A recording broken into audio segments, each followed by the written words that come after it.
every need. You satisfy me with your love, and all I have in you is more than enough.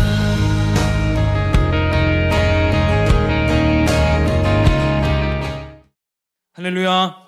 아멘. 느헤미야 두 번째 시간입니다. 여러분 혹시 그 설국열차라는 영화를 보신 적 있으시죠? 예, 좋아요. 아주 고개 끄덕이는 리액션 좋습니다. 예, 앞칸과 제일 뒷칸의 이 빈부격차, 뭐 계급, 이제 뭐 계급 사회가 이제 이렇게 수직적인 구조가 뭐 수평적인 구조로 뭐 이렇게 뭐 철학적인 말들을 이렇게 많이 하던데요. 어쨌든 빈부격차, 빈익빈 부익부 뭐 그런 이제 어떤 그 사회적인 현상들이 잘 담겨져 있는. 그래서 이제 그 앞칸에 로망을 바라며 이제 그 뒷칸에서 이제 쿠데타를 일으키죠. 그래서 이제 열차를 점점 이렇게 정복해 나가는 뭐 이제 그런 내용을 담고 있는 영화인데, 이 설국열차가 만화로도 있더라고요. 거기에 부제를 보니까 이렇게 있었습니다. 지구가 멸망해도 계급은 남는다. 그리고 얼마 전에 제가 한 줄짜리 기사를 제가 봤는데요. 신계급 문화 탄생, 사는 집으로 계급 정하는 초등학생들, 이렇게 나와 있더라고요. 너 몇 평에 살아? 너 어떤 집에 살아? 나 롯데 땡땡 살아. 이렇게 하면 그 부류끼리 모이고, 나 30평에 살아. 그러면 그 부류끼리. 그리고 나 50평에 살아. 그러면 그 부류끼리. 그렇게 계급을 짓는다고 하더라고요. 적은 평수 브랜드 없는 아파트에 사는 친구들이 왕따 당하고 소외받고. 여러분 사는 시대가 그렇습니다. 제가 사는 시대가 그렇고, 우리 수화수혁이는 어떻게 해야 될지. 하지만 두렵지 않습니다. 하나님께서 지켜주실 줄로 믿습니다. 세상은 여러분 더 이상 계급이 필요 없는 시대가 되었어요. 왜냐하면 알아서 계급을 스스로 정하면서 사는 시대가 되었죠. 오늘 느헤미야 5장은 이 느헤미야 성벽 재건의 사건이 기록되어 있는 4장과 6장 사이에 삽입된 내용입니다. 자연적인 시간의 흐름을 따라 이렇게 4장, 5장, 6장이 기록된 것이 아니라 4장과 6장 사이에 이 5장의 내용을 일부러 의도적으로 탁 끼워서 이것을 만들었어요. 성경을. 그래서 이 성벽 재건 사이에 들어온 이 5장의 이 내용은 예루살렘 성벽이 재건되고 난 뒤에 12년 뒤에 있었던 일을 다룬 내용입니다. 이 5장은. 그래서 4장과 6장 사이에 12년 뒤에 있었던 내용을 이렇게 끌어다가 탁 끼워서 이야기를 만든 거예요. 근데 전혀 어색하지가 않죠. 예. 지금까지 느헤미야의 내용들이 성벽 재건이라는 이 외면적인 것들에 이제 집중했다면, 오늘 이 5장의 내용의 이 포커스는 내면적인 완성을 추구하는 느헤미야의 의도를, 하나님의 의도를 담고 있습니다. 제가 소시적에 패션에 관심이 많다고 제가 여러분들에게 말씀드린 적이 있었나요? 예, 말씀드렸었죠.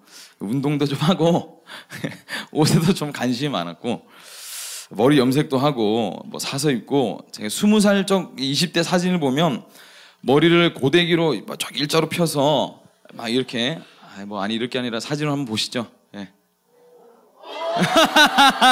예, 아유 아주 뭐 대단합니다. 누군지. 제 20대 사진들입니다. 지금의 제 모습 도저히 찾아볼 수 없는 그런 모습들. 자, 빨리 딱 꺼주세요. 집중 안 됩니다. 그랬었습니다, 여러분. 저 때는 하나님에 대한 관심보다는 그냥 지멋대로 살았어요, 제가. 촌스럽죠? 지금은 이제 뭐 제 모습은 볼 것도 없어요. 후덕한 이제 아저씨가 되어 가고 있죠. 배우도 나오고. 어찌되었든 말입니다, 여러분. 그때 외면적인 것에 치중했다면 요즘 저는 내면적인 것에 좀 더 집중해서 사는 사람인 것 같아요.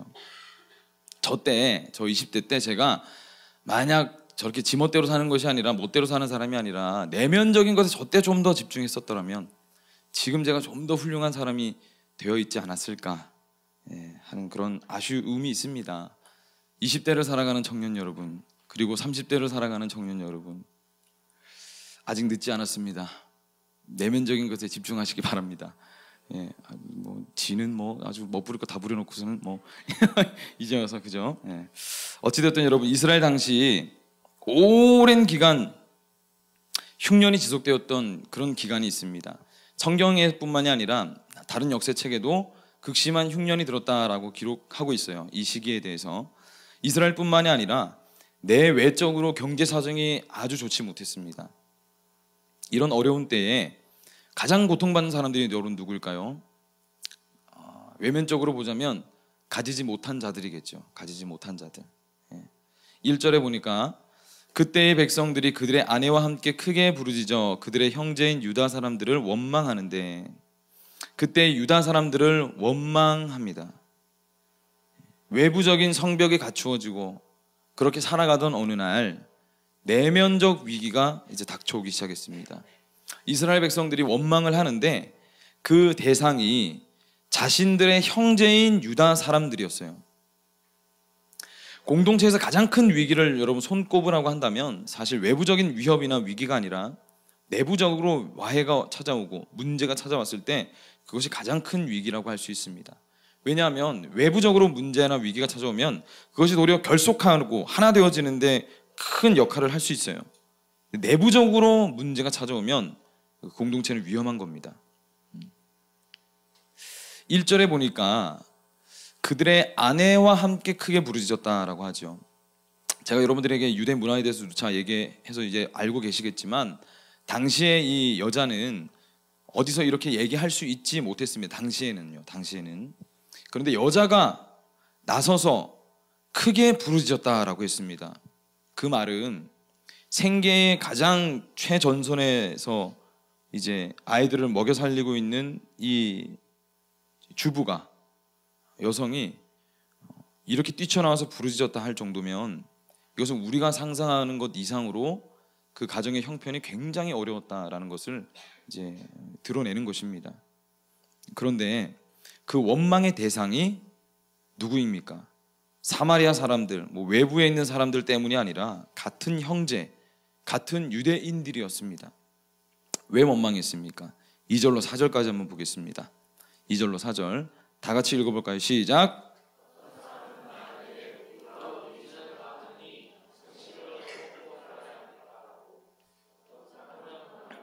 우리가 밭과 포도원과 집이라도 저당 잡히고 이 흉년의 곡식을 얻자 하고, 어떤 사람은 말하기를 우리는 밭과 포도원으로 돈을 빚내서 왕에게 세금을 바쳤도다. 그래요, 여러분. 2절로 4절을 보면 알 수 있는 것은 이들이 다른 문제가 아니고 먹고 살기 힘든 그런 환경 가운데 살아가고 있었다는 것을 알 수 있죠. 당시에 밭, 포도원, 이 집, 이것은 유대 문화에서 우리도 마찬가지죠. 어쨌든 가장 재산의 핵심적인 부분입니다. 이것이 없으면 정말로 먹고 살기 힘든 것, 가정의 가장 근간, 뿌리. 그런데 이것을 저당 잡히고 이것을 팔아서라도 먹을 것을 사야 할 상황이었다 하면 굉장히 극심한 흉년이었다라는 거죠. 그런데 여러분, 이것은 일도 아닙니다. 5절에 보니까요, 5절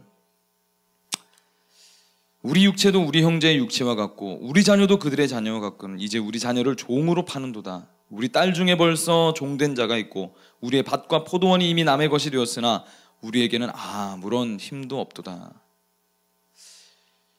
딸이 있는 집이었는데 이 딸을 종으로 팔았어요. 저희 5절을 보다가 성경책을 찢을 뻔했습니다.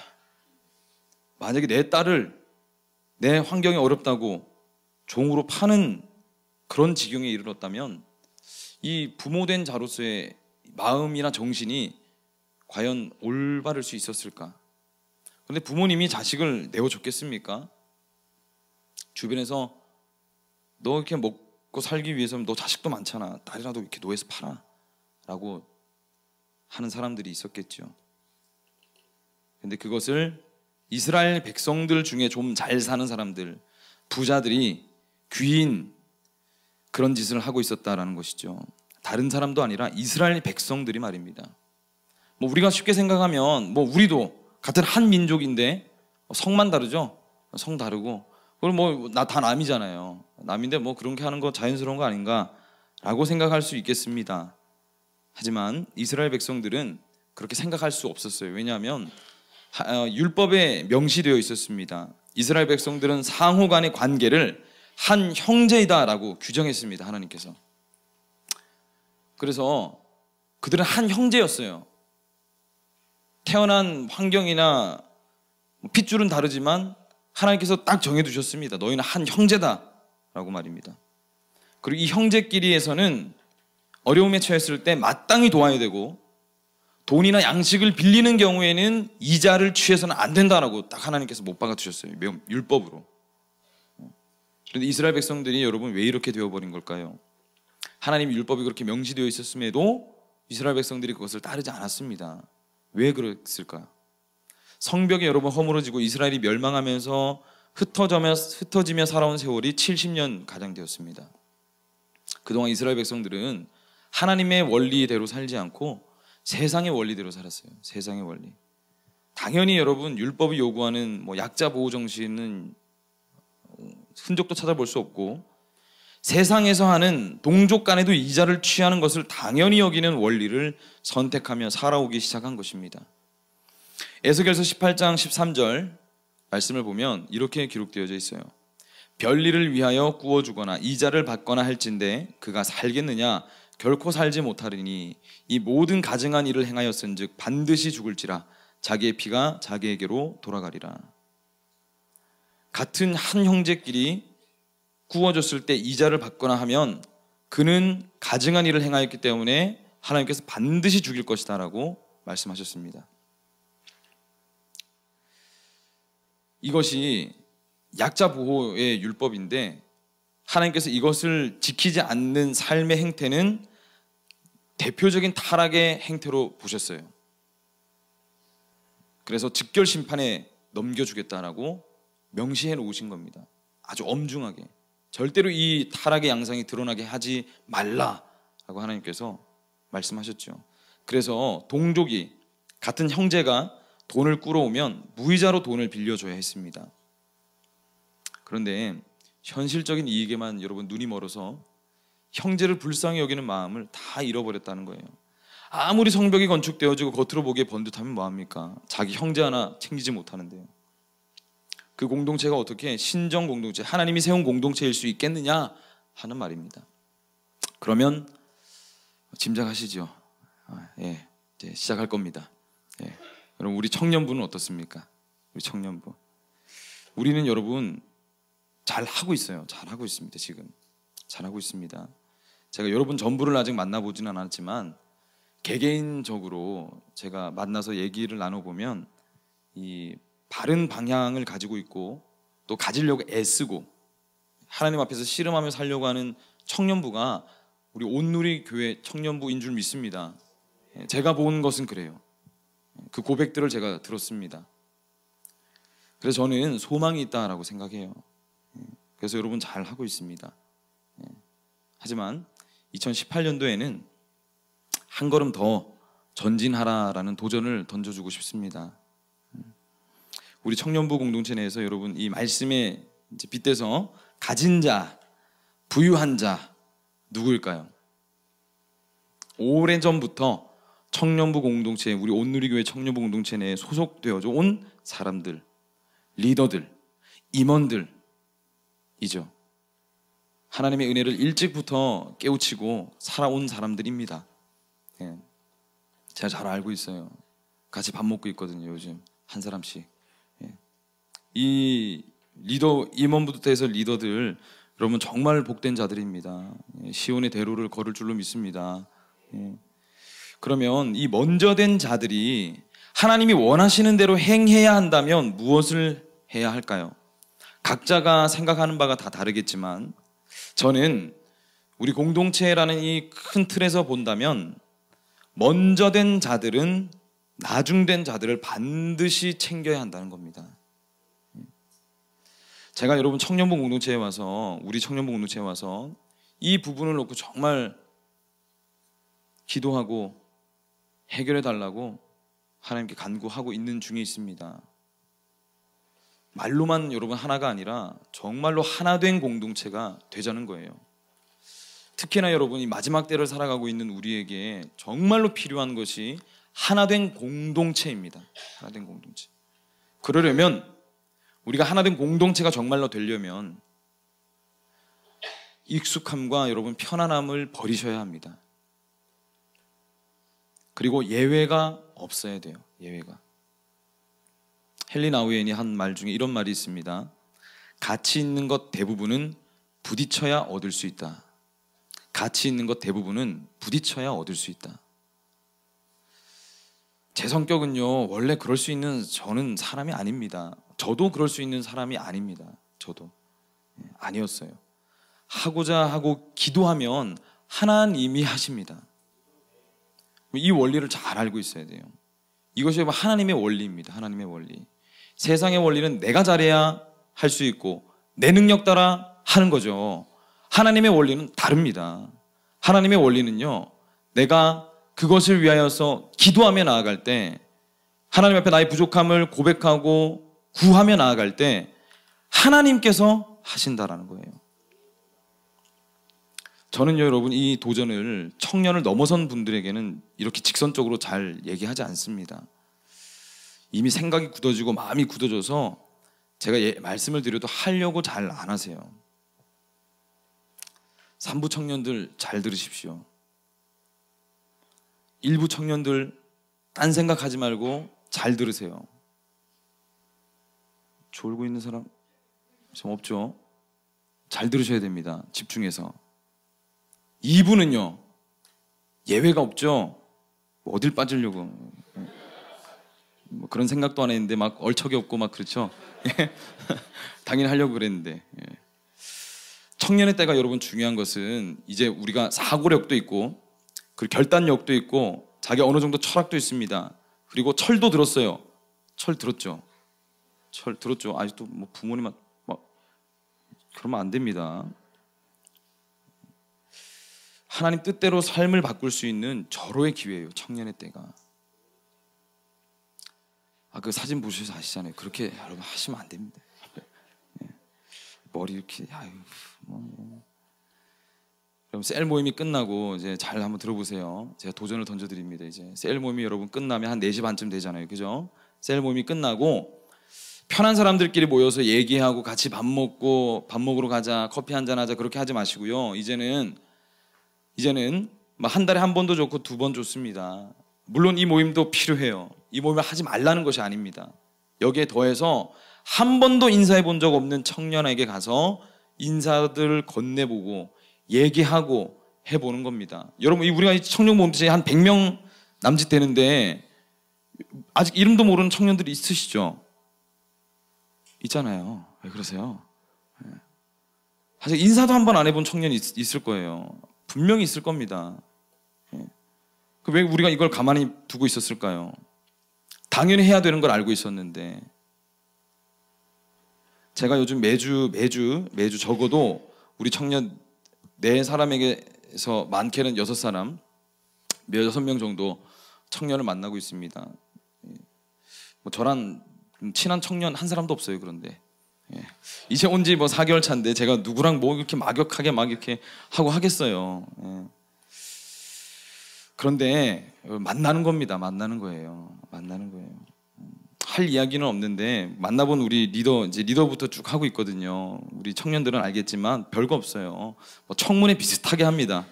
제가 계속해서 질문해요.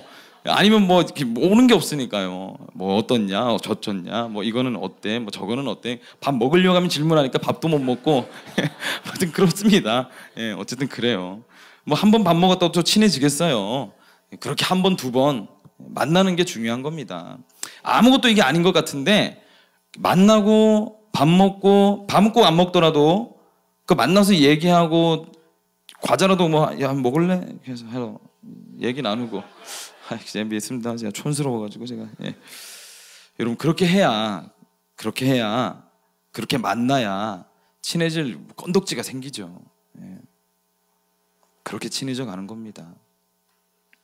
그렇게 하는 공동체가 건강한 공동체라는 거예요.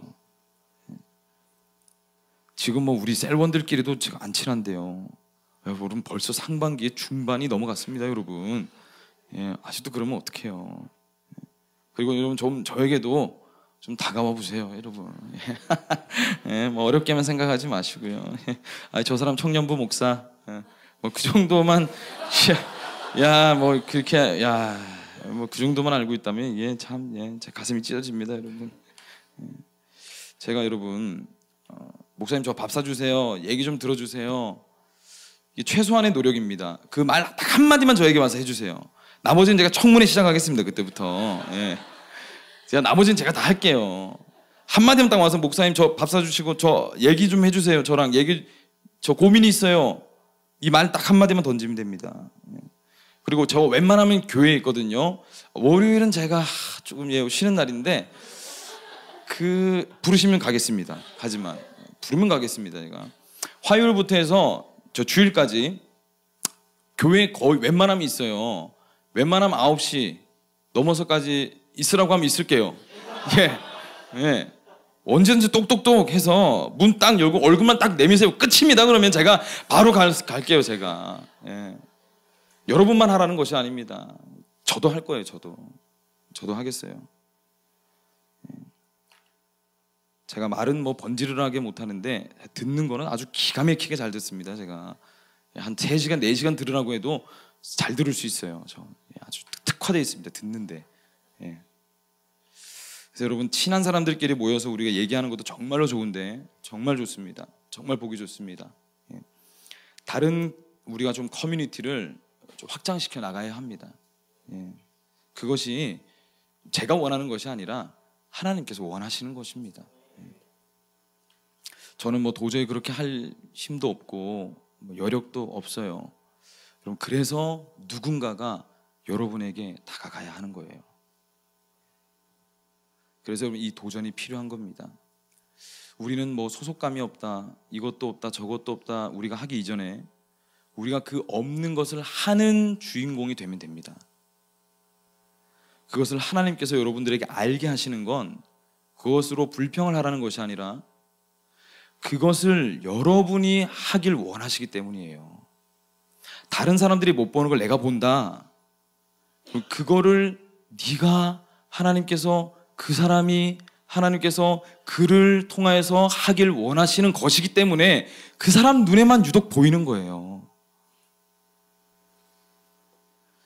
여러분 우리가 힘내서 청년부의 사각지대를 없애지 않으면 누군가는 소외받습니다. 그리고 떠나겠죠. 또 찾아 헤맬 겁니다. 또 그 사람의 인생이 낭비되어질 거예요. 우리가 그걸 막아야 됩니다. 그리고 한편으로는 이 자리에 있는 우리 새 가족들, 새 청년들, 아직 적응하지 못한 청년들 잘 들으십시오. 지금부터 사실 여러분 이 도전은 이 자리에 있는 먼저 된 자들에게만 해당되는 바가 아닙니다. 이것을 나눈다는 것도 사실 웃긴 거예요. 만약 여러분들이 마음을 열어놓지도 않았는데 마음을 활짝 열어놓지도 않았는데 마냥 다가오기만을 바란다면 뭔가 모순된 거잖아요. 다가오는 청년이 있으면 이렇게 눈길을 이렇게 돌리지 말고 같이 인사를 나누는 겁니다. 안녕 인사하면 안녕하세요. 안녕. 날씨가 참 좋죠. 미세먼지도 참 많고. 뭐 이렇게 이렇게 하는 거예요. 대화를 인사 있는데 뭐 모르겠다 이렇게 가버리면 용기 내서 찾아와서 한 사람도 상처받고 또 내가 원하지는 않았지만 자신이 없어서 눈길동이 다 알아요. 압니다. 다 알아요. 그렇게 하고 싶지 않은데 몸이 그렇게 반응하는 거 잘 압니다. 이해해요. 하지만 용기를 내셔야 돼요. 용기를 내셔야 됩니다. 기브 앤 테이크가 있어야 이 관계는 기본적으로 성립이 됩니다. 사람은요 하나님이 아니기 때문에 내가 원하는 대로 상대방이 다 해줄 수 없어요. 그건 내려놓으셔야 돼요. 그래도 용기 내서 나에게 누군가 왔으면 그것은 엄청난 겁니다. 엄청난 거예요. 그 사람이 엄청난 용기를 낸 겁니다. 그래서 인사를 정성껏 받아주는 것도 지혜입니다. 그래서 여러분 오늘 예배가 끝나고 한번 해보는 겁니다. 해보는 거예요. 아멘. 성령님은 우리에게 늘 새로운 도전을 던져주십니다. 다들 여러분 큐티책 보고 계시죠? 거기에 다 나와 있는데요. 성령님은 새로운 도전을 주신다. 딱 이렇게 딱 쓰여져 있는데 의심되면 사셔서 찾아서 보시기를. 우리가 여러분 청년부 내에서 하는 여러 가지 일들이 있습니다. 뭐 큐티책도 마찬가지고요. 이런 일들에 우리가 여러분들이 관심을 가지고 적극적으로 임해야 청년부 공동체가 살아나요. 나하고는 관계없는 일이야. 내가 취하고 싶은 것만 취하고 쏙 빠지면 공동체가 발전할 수가 없습니다. 마치 여러분 이 말씀에 부자들이 같은 형제의 재산을 탐내고 쏙 빨아먹고 나몰라라는 것과 마찬가지라는 거예요. 5절 말씀을 다시 보면 우리 육체도 우리 형제의 육체와 같다라고 했습니다. 너나 나나 똑같다는 거죠. 너도 귀하게 대접받길 원하는 만큼 나도 귀한 대접을 받아야 한다는 겁니다. 맞습니다. 다른 말로 해볼까요, 여러분? 내가 하기 싫으면요, 상대방도 하기 싫고, 내가 하기 어려운 거면 상대방도 하기 어려운 겁니다. 그럼 여러분, 어려운 일이 생겼을 때는 어떻게 해야 됩니까? 다 같이 해야죠. 다 같이. 그래야 여러분 어려움이 덜 어렵게 됩니다. 기쁜 일이 생기면 배 아파하는 것이 아니라 함께 축하해주고 함께 다가가고 함께 나서서 일하고. 제가 여러분들에게 용기 내서 던져준 도전이라고 한다면 순종하는 마음으로 받아들이는 거. 제가 이 말씀을 여러분들에게 드릴 때 당연하니까 해야지 뭐 이런 마음으로 드리는 것이 아닙니다. 저도 여러분 이 말씀을 듣고 누군가는 마음이 무거운 짐이 될 것이고 누군가는 근심하게 될 것임을 알아요. 하지만 용기 내서 여러분들에게 도전을 던져주는 겁니다. 왜요? 그래야 우리 공동체가 살아나기 때문에. 도전을 던졌을 때 그것을 믿음으로 받아들여서 행할 수 있는 그 공동체가 여러분 하나된 공동체라는 겁니다. 여러분 이런 마음만 있다면 여러분 우리 모두는 누구에게나 친절할 수 있습니다. 사랑으로 대할 수 있는 기본 틀을 만들어 갈 수 있어요. 그리고 그런 선한 마음 위에 성령님이 일하시면 청년부가 하나님이 원하시는 뜻대로 움직이는 부흥을 맛보게 될 줄로 믿습니다. 6절 말씀 보겠습니다. 내가 백성의 부르짖음과 이런 말을 듣고 크게 노하였으나 느헤미야가 백성들로부터 이런 말을 듣고 엄청난 분노에 휩싸입니다. 정말 화가 엄청났어요. 왜 화가 났습니까? 하나님의 은혜로 이 모든 억압으로부터 자유하게 되었는데 이제 겨우 자유하게 됐는데 같은 형제들을 대상으로 고리대금업을 하는 이 유대인 부자들이 하나님의 은혜를 배반하고 있는 겁니다. 이건 하나님의 이름을 욕되게 하고 있었기 때문에 분노가 치밀어 올랐던 거예요. 느헤미야가. 이 분노는 거룩한 분노입니다. 성경에서는 분노를 죄로 규정하지요. 마태복음 5장 22절 말씀에 나는 너희에게 이르노니 형제에게 노하는 자마다 심판을 받게 되고 형제를 대하여 라가라 하는 자는 공회에 잡혀가게 되고 미련한 놈이라 하는 자는 지옥불에 들어가게 되리라. 여기서 라가라는 말은 바보, 멍충이 뭐 이런 말입니다. 욕이죠, 욕. 예. 분노를 죄로 규정해요. 그런데 이와는 반대로 불의에 대해서 분노하는 것, 이건 죄로 규정하지 않을 뿐만이 아니라 성도의 당연한 도리다라고 얘기합니다. 불의를 봤을 때 침묵하지 않고 분노하여 거룩한 분노를 내는 것, 그 감정이 일어나는 것, 하나님의 뜻대로 살지 않는 나의 삶의 행태를 보거나 누군가가 하나님의 뜻대로 살지 않고 죄 가운데 빠져 살아가는 걸 보았을 때 내 마음에 아무런 감동이 없고 느낌이 없고 그들이 도리어 부럽기까지 하고 한다면 잘못된 겁니다. 이건 민수기 25장 1절로 18절 여러분 읽어보시고 시편 106편 30절 31절 한번 보시기 바랍니다. 지금 읽지는 않을 거예요. 시간이 없기 때문에. 여러분 불의를 보고도 분노하지 않는 것은 개인적인 문제, 개인적인 감정으로 죄라고 규정하는 그 개인적인 문제로 분노하는 것보다 더 옳지 않은 일이라는 겁니다. 그래서 때로 여러분 제가 리더들한테 많이 이렇게 책망을 하거든요. 어제도 혼났어요. 리더들은. 예, 미안합니다. 예. 제가 여러분을 책망하더라도 난 이거 삐뚤어질 테다 이렇게 하지 마시기 바랍니다. 예, 제가 올바로 여러분들을 가르치고 양육할 수 있도록 여러분 협조 부탁드립니다. 예. 7절입니다. 이제 그 분노를 어떻게 사용해야 되는지에 대한 부분이 나와요. 깊이 생각하고, 중요한 단어입니다. 깊이 생각하고 귀족들과 민장들을 꾸짖어 그들에게 이르기를 너희가 각기 형제에게 높은 이자를 취하는도다 하고 대회를 열고 그들을 쳐서. 느헤미야가 화가 난 그 분노를 그대로 가지고 이 잘못을 한 사람들에게 나아가지 않았습니다. 화가 났는데 깊이 생각했어요. 깊이 기도했습니다. 이 일을 어떻게 하면 좋겠습니까? 하나님께 여쭙고 지혜를 구하고 준비했어요. 그 올바른 분노를 올바르게 사용하기 위해서. 철저하게 여러분 감정을 통제했습니다. 왜 그런가요? 분노를 위한 분노가 아니기 때문입니다. 느헤미야는 잘못하고 있는 이 사람들에게 스스로 그 사람들이 무엇을 잘못했는지를 깨닫기를 원했습니다. 그래서 이 사람들이 어떤 죄악을 졌는지 철저하게 조사하고 법률적으로 검토해서 고소했다는 거예요. 느헤미야가 여러분 얼마나 자기 통제를 잘하고 철저한 사람인지를 엿볼 수 있어요. 분노가 난다고 분을 내지 않고 참고 깊이 생각해서 내가 분노를 내는 것으로 끝내지 않고 감정을 그냥 폭발시키고 끝내는 것이 아니라 그들이 온전히 깨달을 수 있도록 준비했다는 겁니다. 결국 여러분, 잘못하고 있는 사람이나 그 잘못 때문에 피해를 입는 사람이나 공동체예요. 같은 한 공동체. 남이 아닙니다.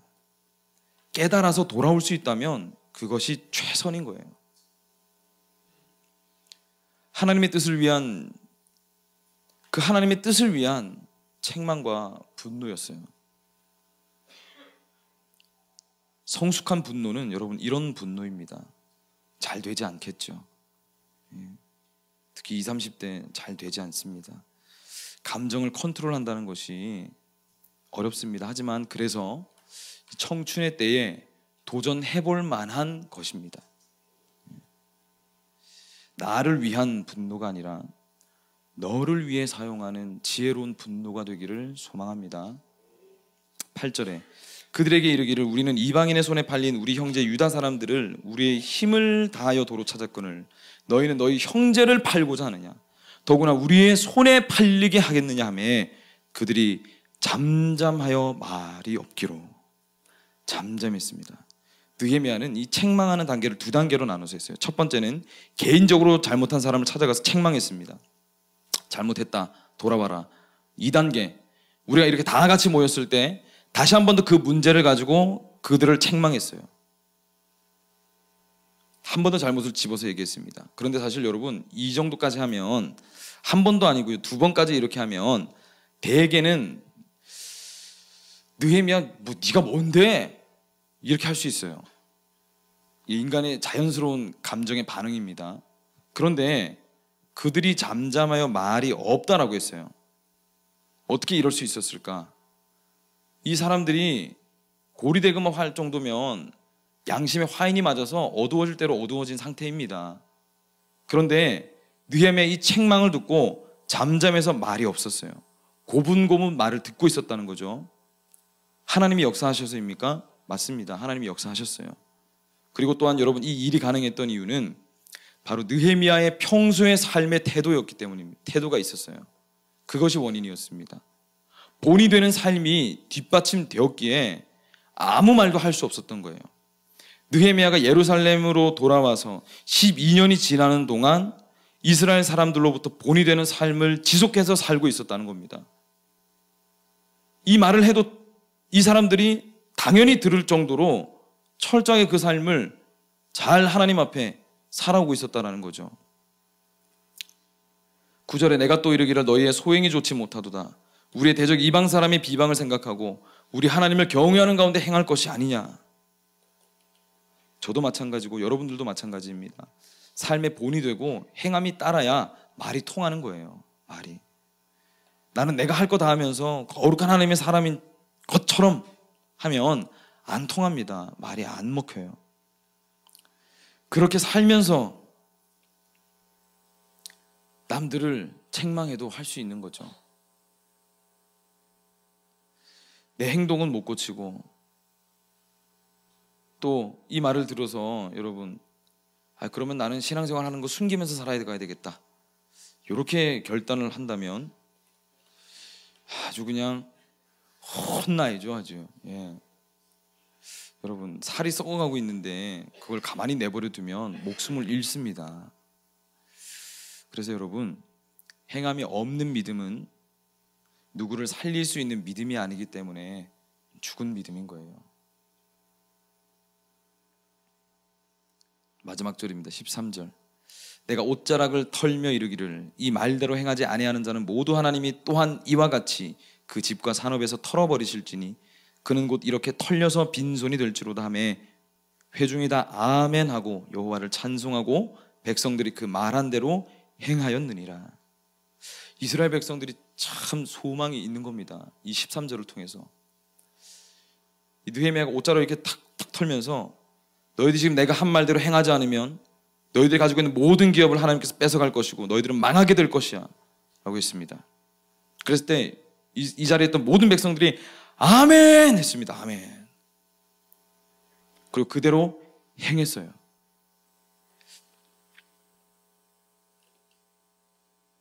아멘은 여러분 아시다시피 그렇게 될 것이다 하는 동의의 의미입니다. 그러니까 아멘을 했으면 반드시 그대로 행해야 돼요.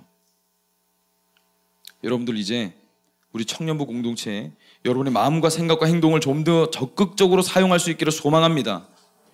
아멘? 아멘. 아멘 다 들었어요 지금 제가. 예.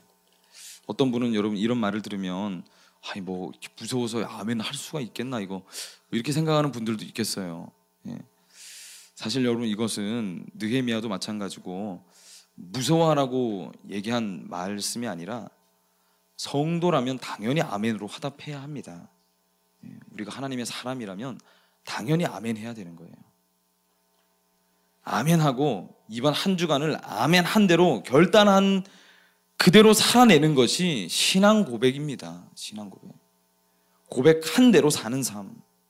우리가 만약 연약해서 제대로 지키지 못하는 삶이 된다 하여도 최선을 다하는 삶. 하기도 전에 나는 안 돼, 나는 할 수 없어. 제발 여러분 그렇게 생각하지 마시기 바랍니다. 아무런 발전도 없어요. 그렇게 하면. 하나님은 우리의 연약함을 아시기 때문에 우리가 최선을 다하면 인정하십니다. 인정하세요. 하지만 여러분 아멘 하고도 전혀 할 생각이 없거나 들려지고 도전되는 말씀에 전혀 아멘으로 고백할 생각도 없다면 내가 하나님을 알고 믿고 있는지에 대해서부터 다시 점검해야 돼요. 그럴 생각이 전혀 없는 분들이 여기 앉아 계시다면 내가 하나님을 알고 있는 사람인지부터 점검해야 됩니다. 사실 우리는 여러분 하나님이 원하시는 대로 사는 인생입니다. 그걸 그 사람을 그리스도인이라고 해요. 그 사람을 거룩한 백성, 성도라고 하는 겁니다. 결코 잊지 마시기를 간절히 소망합니다. 여러분 우리 청년부 정말 올 한 해 이 내면적인 부분에 공을 들여야 합니다.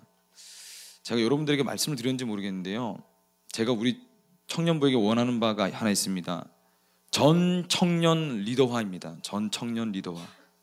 여러분 모든 사람이 다 리더가 되는 것, 이거 제가 원한다, 하나님 원하시는 건 줄 믿습니다. 리더가 된다는 것은 누군가를 책임진다는 건데, 누군가를 책임지게 하기 위해서 리더가 되라는 말이 아니라 여러분 한 사람 한 사람이 하나님과 깊이 있는 관계를 가지고 살아가는 사람이 되기를 원한다는 거예요. 그것을 맛보지 않고 내가 교회를 왔다 갔다 하고 사는 것은 정말 의미 없는 삶입니다. 하나님이 어떤 분이신지를 우리가 알고 깨닫고 누리고 경험하고 체험하고 생생하게 바라볼 수 있고 살아가는 것이 주님 원하시는 삶이라는 거예요. 무너진 공동체를 다시 세우는데 여러분들이 나서야 합니다. 그 누구도 소외감 없이 진정으로 하나님이 원하시는 공동체가 되기를 간절히 소망합니다. 아멘입니다. 정말 아멘입니다. 찬양하겠습니다.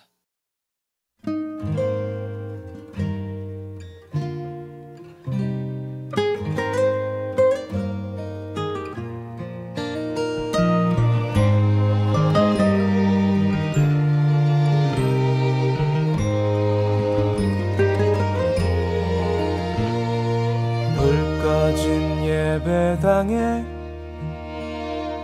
들리던 그 목소리, 이제는 뵐 수 없는 그 권사님의 찬송소리. 노래는 어눌해도 늘 같은 곡이어도 헛헛한 내 안의 텅 빈 마음속 위로였어.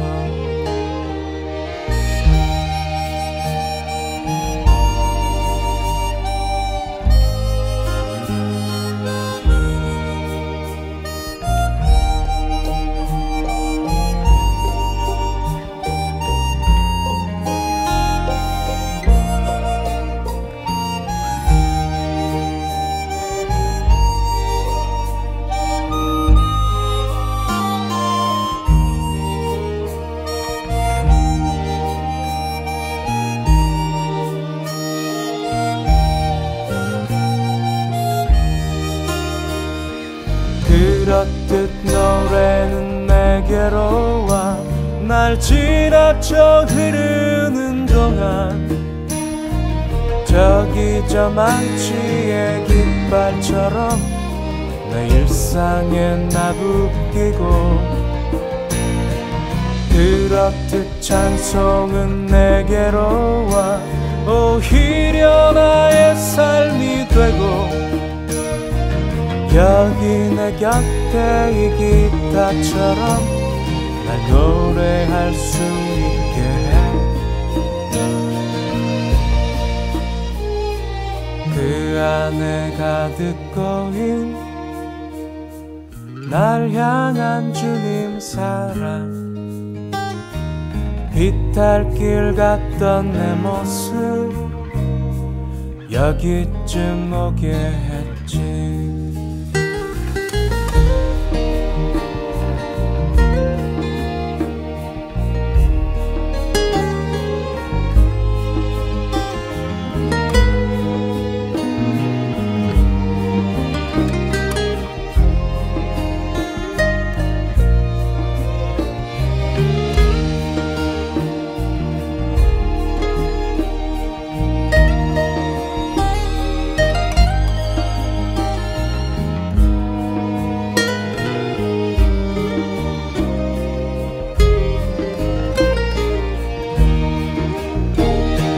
그렇듯 노래는 내게로 와 날 지나쳐 흐르는 동안 저기 저 망치의 깃발처럼 내 일상에 나부끼고 그렇듯 찬송은 내게로 와 오히려 나의 삶이 되고 여기 내 곁에 이 기타처럼 날 노래할 수 있게 해 한 장씩 넘길 때면 내 삶이 그 안에 있고 찬송이 내 안에 있어 날 울고 또 웃게 하지